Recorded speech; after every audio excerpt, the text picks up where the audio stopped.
ایک اور بات جس کا جواب میں مناسب سمجھتا ہوں کہ دیکھیں جماعت عمریہ، کیونکہ ان کے پاس ان کے اصول دین جو ہے نہایت کمزور ہیں بیچاروں کے، بلکہ کمزور کیا کچھ ہے بھی نہیں ان کے دلائل وغیرہ. تو موجودہ دور میں کیونکہ وہابیت کے پاس، حنابلہ کے پاس، ابن تیمیہ کے اتباع کے پاس پیسہ بہت ہے، پیٹرو ڈالرز ان کے پاس بہت زیادہ ہے، ٹھیک ہے نا. تو اس کے اثرات آپ پاکستان میں، ہندوستان میں، بلکہ دنیا کے ہر کونے میں مسلمانوں میں دیکھ رہے ہیں کہ وہابیت نے اپنی توحید کی جو ورژن ہے، وہابیت میرے پاس یاد رکھو عزیزو، ابن تیمیہ جو ہے، احمد ابن حنبل، ابن تیمیہ، حنابلہ، یہ بقیہ مسلمین کے نزدیک، بالخصوص اشاعرہ اور ماتریدیہ کے نزدیک یہ مشرک ہیں، یہ بری طرح کے شرک میں مبتلا ہیں، کیونکہ یہ مجسمہ ہے. ان کو مجسمہ کہتے ہیں، ان کو حشویہ کہتے ہیں، ان کو ان کی تکفیر میں وہ شک نہیں کرتے. اب اور دوسری طرف جو حنابلہ ہیں، اشاعرہ، جو مثلا جماعت عمریہ کے 80% اشاعرہ ہیں، اس میں سے کچھ ماتریدیہ بھی ہیں، اور ماتریدیہ اور اشاعرہ کا اللہ کے صفات کے متعلق ان کے عقائد ایک جیسے ہیں، ان میں فرق نہیں ہے، بہت قلیل، نادر، یعنی ذکر کرنے والی بات نہیں ہے، اس میں فرق ہے، ٹھیک ہے نا. تو ان کی جو جمہور ہے، جو غالب اکثریت قاطعہ ہے جماعت مخالفین کے، وہ کیا ہیں؟ اشاعرہ ماتریدیہ ہیں. اشاعرہ ماتریدیہ حنابلہ کو اس مسئلے اللہ تعالیٰ کے صفات کے معاملے میں مشرک مجسمہ سمجھتے ہیں. دوسری طرف وہ ان کو مشرک سمجھتے ہیں، ٹھیک ہے نا. وہ اشاعرہ اور ماتریدیہ کو، یعنی کون؟ یعنی جماعت حنابلہ، ابن تیمیہ کے ماننے والے سلفیہ، آج کل جن کو آپ وہابی کہتے ہیں، یہ ان کو مشرک سمجھتے ہیں. لیکن یہ ایک دوسرے پہ کفر کا جو طعنے ہیں یہ کتابوں میں ہیں، اس کو عام طور پر منابر سے، اسپیکر سے ظاہر نہیں کرتے. کیوں ظاہر نہیں کرتے؟ اس کی وجہ کیا ہے؟ کیونکہ اشاعرہ کے پاس، ماتریدیہ کے پاس پیسے بہت کم ہیں. ان کی فنڈنگ کہاں سے؟ ان کی فنڈنگ اتنی نہیں ہوتی، ٹھیک ہے نا. یہ جو ان کے پاس پیسے تو عوام سے آئیں گے، جن لوگوں نے مسجد میں کچھ چندے دے دیے. دوسری طرف جو حنابلہ ہیں، سلفیہ ہیں، وہابی ہیں، ان کے پاس پیسے بہت ہیں، کیونکہ سعودی عرب کا پٹرول ہے، خلیج کے دول کا، خلیج کے ممالک کا ان کے پیسے ہیں، ان کے پاس پیسے بہت ہیں، ٹھیک ہے. تو وہابی اس لیے عام طور پر علناً جماعت اشاعرہ اور ماتریدیہ کی تکفیر نہیں کرتے، ان کو مشرک نہیں کہتے اپنے اسپیکرز میں، یعنی پلیٹ فارمز میں، پبلکلی. اس لیے نہیں کرتے کیونکہ ان کی اکثریت ہے، اکثریت کو وہ اپنے سے دور نہیں کرنا چاہتے. وہ اپنی، اگر وہ کہہ دے کہ آپ لوگ مشرک ہو، تو لازمی بات ہے سامنے والے بھی ان کا جواب دیں گے، تو اس بات کو ظاہر نہیں کرتے. ایک وجہ یہ ہے کہ یہ وہابی بہت کم ہے، ایک وجہ. دوسری وجہ یہ ہے کہ ان کا جو ابھی پڑا ہے نا، ان کے لیے جو لاٹری ٹکٹ نکلا ہے وہابیوں کے لیے، یہ شیعہ انقلاب ہے، وہ حکومت ایران ہے، انقلابی ایران. تو ان کو ایک ایسا دشمن ملا ہے کہ وہ اپنے سارا ان کا توجہ تکفیر کا جو ہے وہ شیعوں کے خلاف ہے، ٹھیک ہے. تو وہ جو ان کے خلاف ہے اشاعرہ ماتریدیہ کو انہوں نے سائڈ پہ رکھا ہے فی الحال، ٹھیک ہے. اور جماعت اشاعرہ ماتریدیہ، ان کے علماء کیوں اس بات پہ کو اپنے عوام کے لیے ظاہر نہیں کرتے کہ حنابلہ، سلفیہ یہ لوگ مجسمہ ہیں؟ اس لیے کہ فنڈنگز بہت آتے ہیں، کہ اگر انہوں نے چندہ لینا ہے، ان کی یونیورسٹیز ہیں، ان کے دارالعلوم ہیں، ان کے مساجد ہیں، انہوں نے جو پیسے آتے ہیں سعودی عرب وغیرہ سے، اگر وہ ذکر بھی کریں کہ یہ وہابی جو ہیں یہ مشرک ہیں، تو ان کو پیسے نہیں ملیں گے. سمجھ میں آ رہی نا بات آپ کو؟ وَإِلَّا اگر آپ دیکھیے مثلا ابن تیمیہ نے عقائد پہ جتنے کتابیں لکھی ہیں، اس نے صرف ایک کتاب شیعوں کے خلاف لکھا ہے، ایک کتاب. وہ کیا ہے؟ منہاج السنہ. اور وہ کتاب بھی اتنی علمی کتاب نہیں، سراسر جھوٹ ہے، اس میں مواد بہت کم ہے، جھوٹ بہت زیادہ ہے اس میں. لیکن اس نے دیکھیں اشاعرہ کے خلاف کتنے کتابیں لکھی ہیں.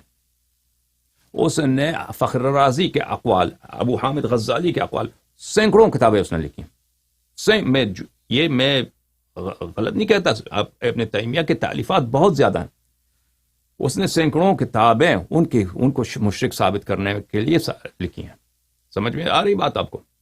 اور اسی طرح مثلا محمد ابن عبد الوہاب جو ہے، اس نے شیعوں کے خلاف کیا کام کیا؟ بہت کم کام کیا، بہت قلیل. اس کے 1-2-3 کتابیں ہیں، شاید ایک کتاب ہے الرد علی الرافضہ، بہت چھوٹی کتاب، اس میں مواد نہیں. باقی ساری کتابیں جو ہیں اس کی کس کے خلاف ہیں؟ اشاعرہ کے خلاف. اور اس نے جتنے جنگیں لڑی ہیں سب اشاعرہ کے خلاف. مختلف جو قبائل تھے نجد میں، حجاز میں، سعودی خاندان کے ساتھ مل کر محمد ابن عبد الوہاب نے ان کے خلاف اعلان جنگ کیا، اعلان جہاد کیا کہ یہ لوگ مشرک ہیں. ان سے دوبارہ کلمہ پڑھایا، ان کو دوبارہ اسلام میں داخل کرایا. ٹھیک ہے، جتنے مسلمان تھے نجد و حجاز میں، کہ آپ لوگ مشرک ہو کیونکہ آپ اللہ تعالیٰ کے صفات کے منکر ہیں. آپ اسماء و صفات کے منکر ہیں کہ اللہ تعالیٰ کا ہاتھ ہے، اللہ تعالیٰ کا چہرہ ہے، اللہ تعالیٰ کا سر ہے. ٹھیک ہے نا، اللہ تعالیٰ مسکراتا ہے، یہ اللہ تعالیٰ بیٹھتا ہے، عرش پہ بیٹھتا ہے، وہ نیچے اتر آتا ہے. ٹھیک ہے نا، اس جو بالکل ایک جانور کے صفات ہیں، وہ تو نہیں کہتا کہ میں اللہ جانور ہے، وہ کہتا ہے یہ اسماء میں نہیں ہے، لفظ جانور نہیں ہے، لیکن جو صفات وہ بتاتا ہے نا کہ وہ مسکراتا ہے، چلتا ہے، اور اللہ آپ کا بھلا کرے، اس کی داڑھی ہے، اس کے بال جو ہیں اس طرح کے ہیں، وہ ہاتھ بھی ہیں، اس کا پیر بھی ہے. ٹھیک ہے نا، وہ یہ سب جو بولتا ہے وہ حیوان پہ وہ نہ بھی کہے نا. آپ سب کو پتا ہے کہ ایسا چیز کو ہم جسم کہیں گے، ایسی چیز کو ہم جانور کہیں گے. تو وہ اشاعرہ کو مشرک کا دبا دے کر، مشرک کا ٹپا دے کر اس نے بہت قتل کیا محمد ابن عبد الوہاب نے. کہنے کا مقصد یہ ہے کہ جماعت عمریہ ابھی جو ہیں آج کل کے دور میں ان کے اندر وہابی افکار بہت پھیل چکا ہے، اور ان کو خود بھی نہیں معلوم کہ یہ افکار جو لے رہے ہیں، مثلا استغاثہ کے مسئلے پر کہ ہم نے غیر اللہ سے، اولیاء سے، انبیاء سے، رسول اللہ صلی اللہ علیہ وآلہ وسلم سے طلب کرنا، یہ کیا شرک ہے یا یہ توحید ہے. ٹھیک ہے نا، سب مسلمانوں کا اس مسئلے پہ اجماع ہے. وہ صرف یہ شیعہ متفرد نہیں ہے اس بات پر کہ صرف شیعہ استغاثہ کو جائز سمجھتے ہیں. سب مسلمانوں کا اجماع ہے کہ استغاثہ جائز ہے. یہ کوئی دلیل نہیں ہے کہ آپ غیر اللہ سے مدد کی طلب نہیں کر سکتے، رسول اللہ صلی اللہ علیہ وآلہ وسلم سے یا اولیاء کرام سے مدد نہیں طلب کر سکتے. ٹھیک ہے نا، صرف محمد ابن عبد الوہاب، معاف کیجیے گا، اس سے پہلے ابن تیمیہ کے بعد، ابن تیمیہ سے پہلے کی بات، ابن حنبل خود اس کا اپنا رائے یہ ہے کہ آپ غیر اللہ سے مدد لے سکتے ہیں. ابن حنبل کا جو ابن تیمیہ کا امام ہے. لیکن ابن تیمیہ نے یہ بات شروع کر دی کہ یہ بات شرک ہے، یہ شرک ہے. کیا چیز شرک ہے؟ کہ آپ غیر اللہ سے اگر مدد طلب کریں، یہ شرک ہے. تو یہ اس کی تعویل، اس کی تفسیر اس کے زمانے میں نہیں پھیلی. اس کی بات کسی نے اس کی بات قبول نہیں کی، لیکن بعد میں کئی صدیوں بعد محمد ابن عبد الوہاب نے جب ہاتھ لگایا، اپنا ہاتھ میں ہاتھ دیا سعودیوں کے ساتھ، آل سعود کے ساتھ، تو اس تلوار کے زور سے انہوں نے سب کی تکفیر کی اور اس فکر کو پھیلا دیا حنابلہ کے درمیان کہ غیر اللہ سے مدد طلب کرنا یہ شرک ہے. ٹھیک ہے نا، اور اب یہ بات مسلمانوں میں کافی حد تک پھیل چکا ہے. جماعت عمریہ میں وہ خود اپنے آپ کو مثلا وہابی نہیں کہتے، لیکن یہ فکر ان کے ذہن میں بیٹھ چکا ہے کہ غیر اللہ سے مدد مانگے تو یہ شرک ہے، یہ توحید کے خلاف ہے. اور مجھے تعجب ہوا کہ مولوی اسحاق کو بھی یہ بیماری تھی، وہ اس کے لیے بھی یہ مسئلہ پیدا ہوا تھا کہ مولوی اسحاق بھی شاید اسی چیز کا قائل تھا. مجھے لگتا یہی ہے کہ غیر اللہ سے مدد طلب کریں تو یہ شرک ہے. بہرحال یہ نہایت یہ گٹھیا بات ہے.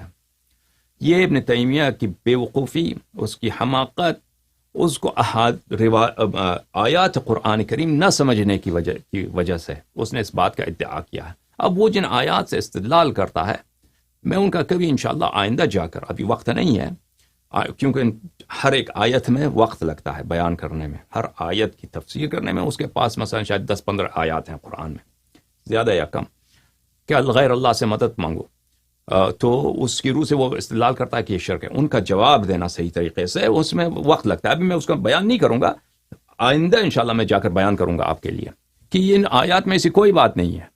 وہ اس کی اپنی بے وقوفی، اور جب میں آپ کو واضح کر دوں گا تو آپ ہنسیں گے ان پر کہ کتنا بے وقوف آدمی، اللہ نے اس کے ذہن پہ کیسا پردہ ڈال دیا تھا. بعض دفعہ یہ بھی ہوتا ہے کہ علماء ایک چیز کا ادعا کرتے ہیں اور اس پہ اصرار کرتے ہیں، اور اس کی وجہ یہ ہے کہ ان کی انا، یعنی پتہ بھی چل جائے کہ بات غلط ہے، پھر وہ اعتراف نہیں کرتے. اصرار کرتے ہیں. ہو سکتا ہے ابن تیمیہ کو پتہ بھی چلا ہو کہ اس کی بات غلط ہے، لیکن بہرحال اس نے جو ادعا کیا ہے وہ بہت ہی باطل، بہت ہی گھٹیا ہے.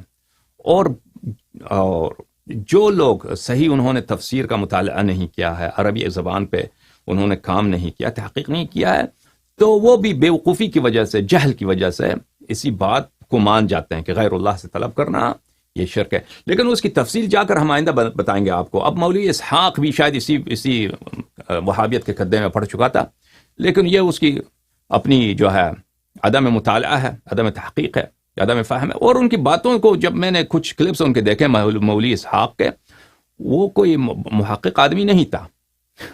مولوی اسحاق بالخصوص شیعہ مذہب کے متعلق جب بھی اس نے اظہار رائے کیا ہے تو بہت ہی اس کی سطحی فہم ہے اور بہت ہی جاہلانہ باتیں کرتا ہے. میرا یہی موقف ہے انشاءاللہ تبارک و تعالی. اگر کبھی زندگی رہی تو میں اس کے کلپس دکھاؤں گا، ان کی کلپس کا نقد کروں گا، تو آپ کو پتہ چل جائے گا کہ اس شخص کی باتیں کتنی جاہلانہ اور کتنی احمقانہ ہیں. میں بہت معذرت کے ساتھ کہتا ہوں کہ ایک شخص دنیا سے جا چکا ہے، اس کے جاننے والے، اس سے عقیدت رکھنے والے بھی اس پروگرام کو دیکھتے ہیں، لیکن یہ میرا وعدہ ہے آپ سے کہ مولوی اسحاق نے جہاں بھی شیعہ مذہب کے خلاف ایک کلمہ بولا یا زیادہ بولا ہے، یہ اس کی جہالت اور اس کی نادانی کی وجہ سے یا اس نے اپنے تعصب کی وجہ سے کہا ہے. اور جب حقائق دکھائیں گے تو آپ کو پتہ چل جائے گا کہ اس نے بداحت کے خلاف، بدیہی باتوں کا اس نے رد کیا ہے. بہرحال تو اسی سلسلے میں ملاحظہ فرمائیے کہ جماعت جو وہابی حضرات ہیں، ان کے افکار کیونکہ جماعت عمریہ میں پھیل چکا ہے، تو یہ عمریہ جماعت کے بعض خطیب یا بعض نوجوان یہ سمجھتے ہیں کہ شیعہ متفرد ہیں اس بات میں، صرف شیعہ ہی یہ استغاثہ کو جائز سمجھتے ہیں. حالانکہ یہ نہیں ہے. سب مسلمان کے طوائف استغاثہ کو جائز سمجھتے آ رہے ہیں سوائے ابن تیمیہ کے، اور ابن تیمیہ کے بعد، یعنی ابن تیمیہ کی وفات سنہ 728 کو ہے، اس کے بعد ابن تیمیہ کے ماننے والوں نے اس کا انکار کیا ہے. باقی سب مسلمان اس پہ کسی نے منع نہیں کیا ہے کہ آپ استغاثہ نہیں کر سکتے. لہذا پہلی بات ہماری یہ ہے، جو لوگ کہتے ہیں کہ غیر اللہ سے مدد طلب کرنا یہ شرک ہے، ہم کہتے ہیں آپ کیوں صرف شیعہ سے خطاب کرتے ہیں؟ آپ کو پہلے آپ کو یہ بات ماننا پڑے گا، اعتراف کرنا پڑے گا کہ سب مسلمان استغاثہ کو صحیح سمجھتے ہیں. غیر اللہ سے مدد طلب کرنا، چاہے وہ دنیا سے گئے بھی ہوں، رسول اللہ صلی اللہ علیہ وآلہ وسلم ہے، اہل بیت طاہرین علیہ السلام سے ان سے مدد طلب کرنا یہ جائز سمجھتے ہیں. لہذا آپ اگر صرف شیعہ یہ کہتے ہیں، صرف شیعہ تم ثابت کرو، یہ صرف شیعہ سے خطاب کرنا یہ تجاہل ہے یا یہ جہالت ہے یا عوام کو بیوقوف بنانے کا ایک طریقہ کار ہے. بہرحال میں آپ کو کسی بیوقوف آدمی نے نہج البلاغہ سے اس کو غلط، کیونکہ عربی نہیں پڑھ سکتا یا کچھ بھی، نہج البلاغہ سے اس نے ایک جملے کے پہ سے استدلال کیا. ملاحظہ فرمائیے، یہ کتاب ہے نہج البلاغہ، چاپ دارالکتب المصری سنہ 2004 میں. یہاں پر صفحہ نمبر 55 میں خطاب ہے امیر المؤمنین علیہ السلام کو، کا اپنے بیٹے محمد ابن الحنفیہ. محمد ان کے بیٹے جو ان کی والدہ کا بنی حنیف میں سے ہیں، ان کے والدہ کو کہا جاتا ہے حنفیہ، تو وہ حنفیہ ان کی ماں ہیں. اپنے بیٹے محمد ابن حنفیہ ان کو رعایت دیا تھا، پرچم دیا تھا یوم جمال. اس میں یہ ہے کہ وَعْلَمْ أَنَّ النَّصْرَ مِنْ عِنْدِ اللَّهِ سُبْحَانَهُ، تم جان لو، علم رکھ لو، علم رکھو کہ پیروزی اللہ کی جانب سے ہے، کہ پیروزی نصرت اللہ کی جانب سے ہے. تو اب مجھے نہیں معلوم کسی شیعہ مولوی نے اس جملے کا اس طرح ترجمہ کیا ہے کہ مدد صرف اللہ سے ہے یا مدد اللہ سے ہی ہے. تو وہ جو وہابیت سے متاثر ایک نوجوان ہے، اس نے استدلال کیا کہ دیکھو شیعہ تمہارے نہج البلاغہ میں لکھا ہے کہ مدد صرف اللہ کی جانب سے ہے یا مدد اللہ ہی سے ہے. تو میں نے وہ ترجمہ نہیں دیکھا. بہرحال اس جملے کا ترجمہ وہ نہیں ہے. شیعہ مولوی نے اگر کسی نے غلط ترجمہ کیا ہے تو ترجمہ حجت نہیں ہوتا. ترجمہ اگر کوئی غلط کرتا ہے تو وہ غلط ترجمہ ہے. مثلا ایک جملے پہ حصر نہیں ہے، آپ اس میں حصر لگا دیں. امیر المؤمنین علیہ السلام نے فرمایا کہ پیروزی اللہ کی جانب سے ہے، وکٹری اللہ کی جانب سے ہے، اب یا مدد اللہ کی جانب سے. نصر پیروزی کو بولتے ہیں، نصر مدد کو، نصر وکٹری کو بولتے ہیں. اچھا، مدد کو بھی آپ کہتے ہیں کہ نصر، وہ بھی صحیح ہے.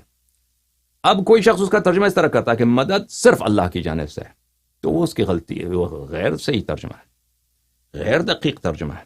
ترجمہ وہی ہونا چاہیے جو الفاظ اصل زبان میں ہے، اگر اس میں حصر نہیں ہے تو کسی نے حصر لگا دیا ہے تو اس کی غلطی ہے، ٹھیک ہے نا؟ تو ترجمے حجت نہیں رکھتے، ترجمہ اگر صحیح ہو تو ٹھیک ہے، اگر ترجمہ غلط ہے تو اس کی کوئی ویلیو نہیں ہے۔